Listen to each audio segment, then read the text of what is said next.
Operation সিন্দুরের দ্বিতীয় সংস্করণ আর বেশি দূরে নয় এমন আভাস দিয়ে বিশ্ব মানচিত্র থেকে পাকিস্তানের অস্তিত্ব মুছে ফেলার হুঁশিয়ারি জানিয়েছেন ভারতের সেনাপ্রধান জেনারেল উপেন্দ্র দ্বিবেদী।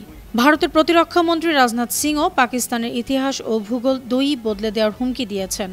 ऑपरेशन सिंदूर लॉन्च करके आतंकियों के हौसले पस्त करने के उद्देश्य से यह कार्रवाई।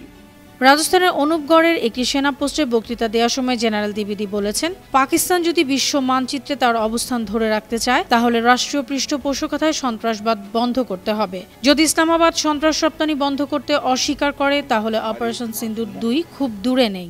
এ সময় তিনি বলেন, অপারেশন সিন্দুর 1 সংযম ছিল, এবার তা বজায় রাখা হবে না। ভবিষ্যতে আরো কঠোর পদক্ষেপ নেওয়া হতে পারে। ऑपरेशन सिंदूर लॉन्च करके पहले की तरह ही इस बार भी।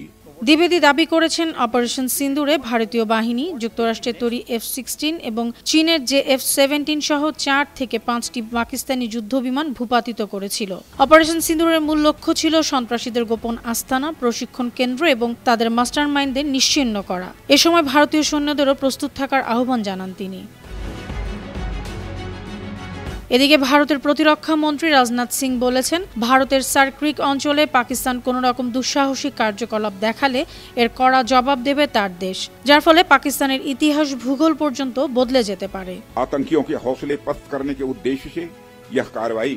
এমনিতেই কাশ্মীর ইস্যু নিয়ে ভারত পাকিস্তানের দ্বন্দ্ব দীর্ঘদিনের। তারপর ভারতীয় সেনাপ্রধান এবং প্রতিরক্ষা মন্ত্রীর এমন হুঁশিয়ারি পাকিস্তান ছাড়িয়ে আন্তর্জাতিক অঙ্গনেও আলোচিত হচ্ছে। নিরাপত্তা বিশ্লেষকরা মনে করছেন, এতে দুই দেশের কূটনৈতিক ও সামরিক সম্পর্ক নতুন মোড় নিতে যাচ্ছে। অনন্যা চৈতি, আন্তর্জাতিক ডেস্ক, বানু টিভি।